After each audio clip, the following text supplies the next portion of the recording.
This topic came to my attention when a friend and co-author of mine, who's a professor at MIT, Scott Stern, said he was worried about superintelligence destroying the world. I queried him as to why, and he said, well, because I think you are going to cause it. And by you, he meant me personally. And I thought that was an interesting point of view. And I know why he was saying that is because I tend to sometimes be the last economist standing between suggestions and public policy. Last year it was on net neutrality at the White House. A few years before that it led to a broadband network built in Australia. And so he was nervous that one day I'd be sitting at these meetings and say, who's really worried about AI? Go ahead. And that would be the end of the world. So I thought I would think more about this, given my burden of responsibility. And the way we look at superintelligence is through this lens of economics. That was part of the theme of the conference. And I think actually economics has a lot to say about the themes that were in Nick's book. In particular, one of the overall themes is how do you regulate a superintelligence? And in the book, there's discussion of constraints. That was the example of walling off or otherwise constraining a superintelligence. But failing that, what you might want to do is you want to change the objectives of the superintelligence in some way, which was actually where it was ended on. Economics similarly thinks about these things as well. Economists wouldn't talk about constraints, they'd talk about issues of resources and the prices that we put on them as modifying behaviour. And then they would talk about individuals in the economy possessing utility functions, that is, their own ordering of preferences, how they'd like to see things turn out. Now, as parents know, though, whenever you try to do this regulation function, there are always unintended consequences. I'm going to caveat that from a planned economy. So the perspective in the book and in a lot of the discussion that I was able to glean, and I'm not an expert in this area, on the philosophy and of safety of superintelligence is from the point of view of a planning mentality. One thing you get from that is that this idea, and it wasn't explored in the talk, but it is explored in the book, that we might want to, if we can teach AIs to learn, we might want to teach the superintelligence to learn our values and to appreciate them and see why they're a good thing, etc. Why not? That's basic good parenting. That's what we try to do with children. What would an economist say? An economist would develop a system so that the superintelligence was constrained in equilibrium, constrained by outside forces in terms of how they might exercise their self-interest or their own motivated behaviour. This is a model, effectively, of societal parenting, and that's how they contrast with one another. And that gives rise to several important ideas. For instance, can a market equilibrium control superintelligence to allow coexistence that was somewhat welfare improving and mutually beneficial for all? Okay? This is an odd sort of question. You're thinking, what are we going to treat the superintelligence like people? And it's sort of, yes. And there's a good reason we can do that. There's three axioms that sort of give me some confidence that we can sort of answer this question. The first is, physical resources are required for some sort of control.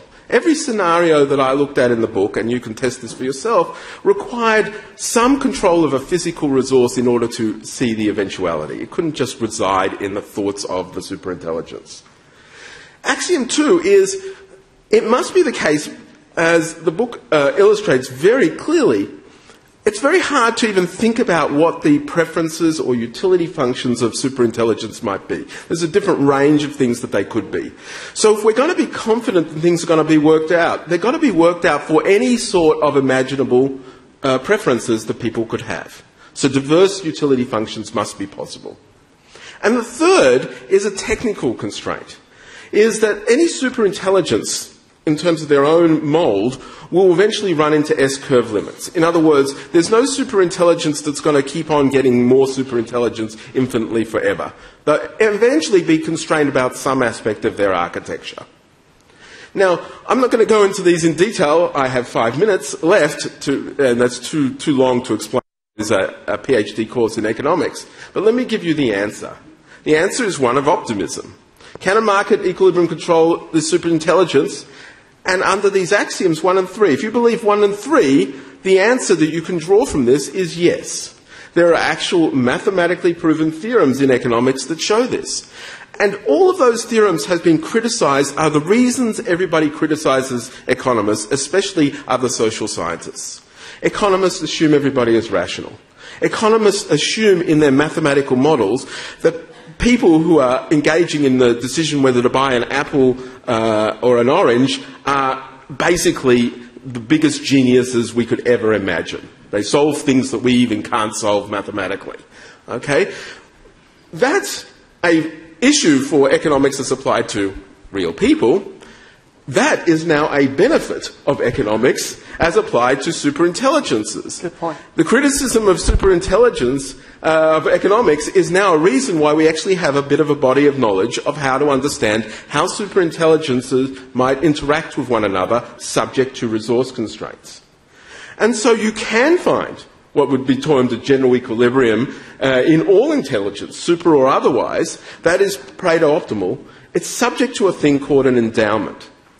And this is where I get some confidence that we might be able to direct research to think about how we might give ourselves confidence to shift the probabilities away from existential threat, and I was left with existential threat after reading the book. It seemed kind of futile, to something that might give us a bit more confidence that we might be able to sort this out at some future point. And basically the issue is there's going to be some work of competition going on here. And how do we achieve that? Okay, I'm going to suggest 3 directions. Each of them have flaws that you'll be able to imagine fairly instantly, but there's some more to it than that and some more study that could be done. So if I was an economist and I was going to look to how can we save the world or how can we think about that, here are the things I would concentrate on. Policies to examine right now. 1. Proposal number 1 is we should not let the AIs own anything. By the way, I've phrased these in an interesting way. I've phrased these as all, instead of rights, Steve Mann inspires me, I'm calling them wrongs. Okay? So AIs cannot own anything. In other words, stating everything in the negative. It's a bit easier to do that way. Why does that come up? Well, I'm thinking about the horses. The horses feature prominently in the book. The horses were doing quite well as in the economy until we got other things and we decided to kill them all, or at least not let them procreate. Okay? What's us and the horses? Well, if we own things and the AIs can't, the AIs are going to have to strike some sort of deal with us for access to the physical resources that I said was necessary. There are issues there. Don't get me wrong. It's a policy to examine. Secondly, the AIs should not be able to engage in violence. This seems pretty obvious. It's not enough in of its own, but the reason why is violence is actually something we do allow in our society. We allow the government to perform violence, and violence in terms of taking things from people. Obviously, in order to support the first policy, we have to think about how we'd implement the second policy. Not that that's a very controversial thing. And then the third one is to think a bit more out the box of how we can get the AIs to regulate each other in a system of social norms. And I'm going to warm the hearts of a few people when I suggest that one way to think about this at an early stage, especially as it relates to property rights, is to think about AI registration on a distributed ledger to enforce 1 or 2. Actually, now that I read that, I think I'm sounding like Donald Trump with respect to the AIs, but we'll sort that out. Apparently that's still safe. But nonetheless, the idea would be to have some norms of interaction that somehow allows people to participate in the system that accesses the physical resources that might help us later on. All of these 3 things have a rationale in economics. All of these things have practical complications. But if I was going to take economics and add economists to the list of people that Nick and his fellow researchers are interacting with, I would say, of course they should, but also there are volumes of material that previously people thought was useless for doing anything that might actually be brought to bear. Thanks.